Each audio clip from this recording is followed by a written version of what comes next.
Okay, guys, it's 2 in the morning. I'll see you tomorrow morning. But I just wanted to touch on a couple of things that I noticed that obviously you're not necessarily being done the most effectively. Building value. Okay, when we talk about a sales process, a sequential sales process, and the ability to build value in a vehicle, build value in the process, build value in yourself, the dealership, the product, you can't build value in the price. That's why you have a variation between the 3Ps and the 4Ps. 3Ps being the product that you're purchasing from, the people that you're purchasing from, and the place that you're purchasing from.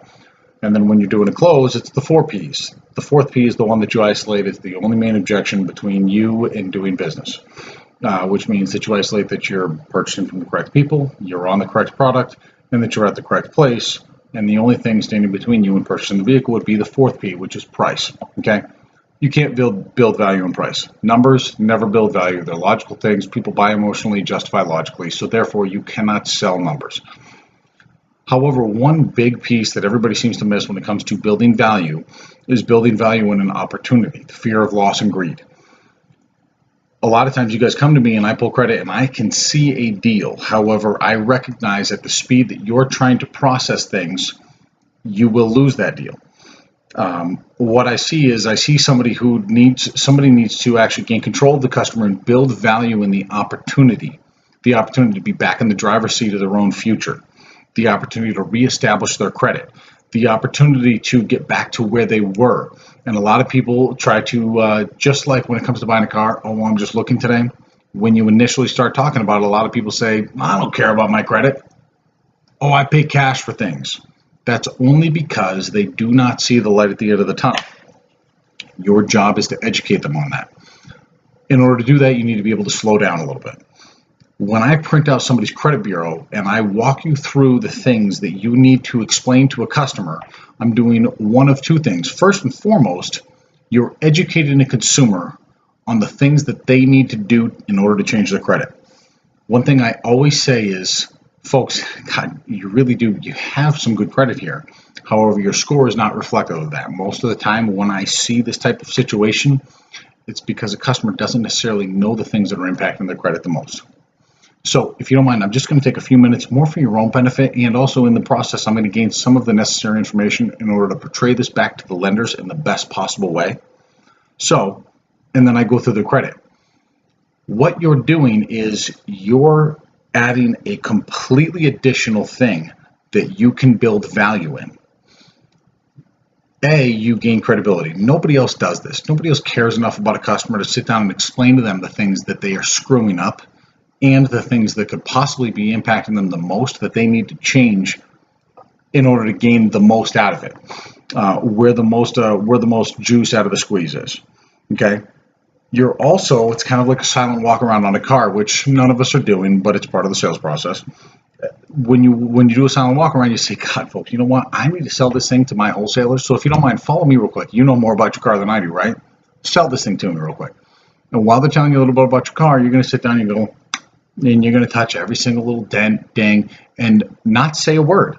They're going to vomit out, oh, that was when a shopping cart hit me in the Walmart parking lot. And you're not degrading the customer. You're not degrading their prior purchasing experience. What you're doing is you are realigning their thinking of what the value of the vehicle is by exposing them to reality in a non-confrontational way.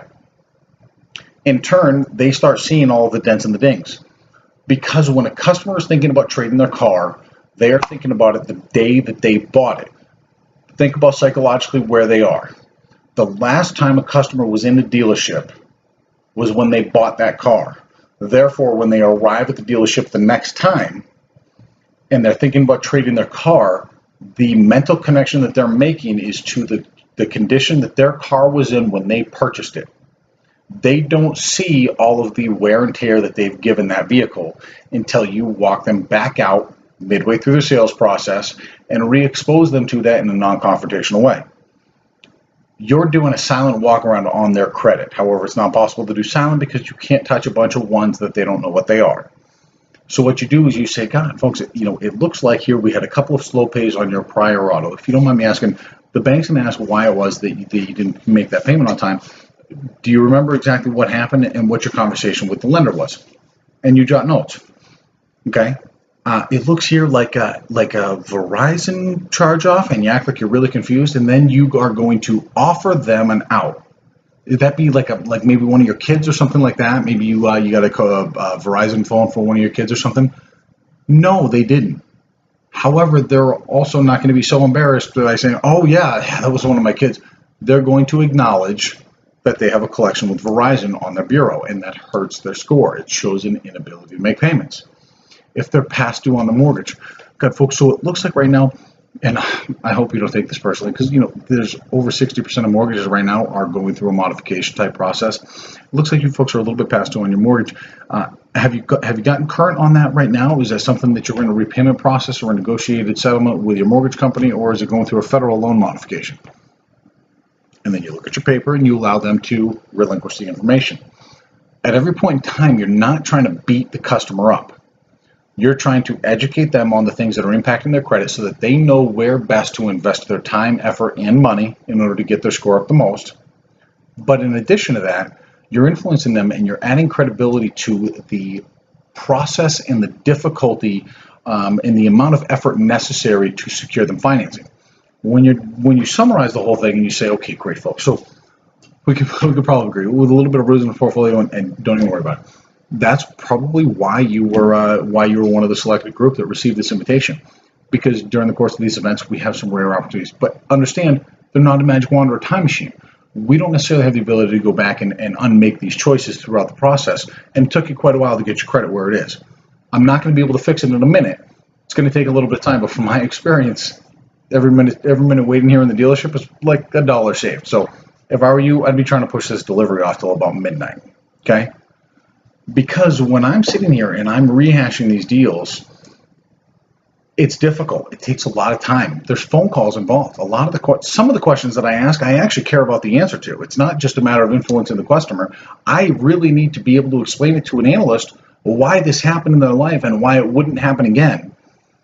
And in order to have that conversation, that requires me my undivided attention for a certain period of time in order to go through all the voice prompts, in order to get the person on the phone, and then to explain it. First off, I got to talk them into the deal in the first place before they're even receptive to it.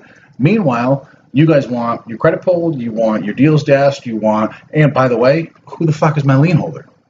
So the better your ability to influence your customer into the importance of the effort and the rare opportunity and the lengths that numerous people are about to go through in an effort to do something special for them. The more importance you put on that, the more effective you're going to be at your customer maintaining patience through the period of time necessary for them to get automotive financing and get out the door, and they will be appreciative. They will thank you for that. The only difference between a customer who's pissed off that they've had to wait there that long and a customer who's unbelievably happy and hugging you and brings in somebody else with you is all in the delivery of what the process took for them and why, and the fact that it's their responsibility and you can't go back and unfuck up their poor choices. However, you can offer them an opportunity at redemption and an education on the best practices necessary moving forward to fix it as quickly as possible. So stop rushing through these customers. If I print out a credit bureau, it's because there is explicit importance not only in value to a customer and their ability to rebuild their credit, but also in the fact that it's going to take time to fix what they've taken months to destroy. So stop hammering through, slow down, take your time, and also, if you don't care enough about your customer to go through their credit and truly educate them explicitly, just the way that I tell you to, and I talk way too fast when I do it, but to slow down and educate them on the percentage of the credit cards that they need to pay them down to, the dollar amount that they need to get each credit card down to in order to gain the most out of their score, you don't deserve your fucking job.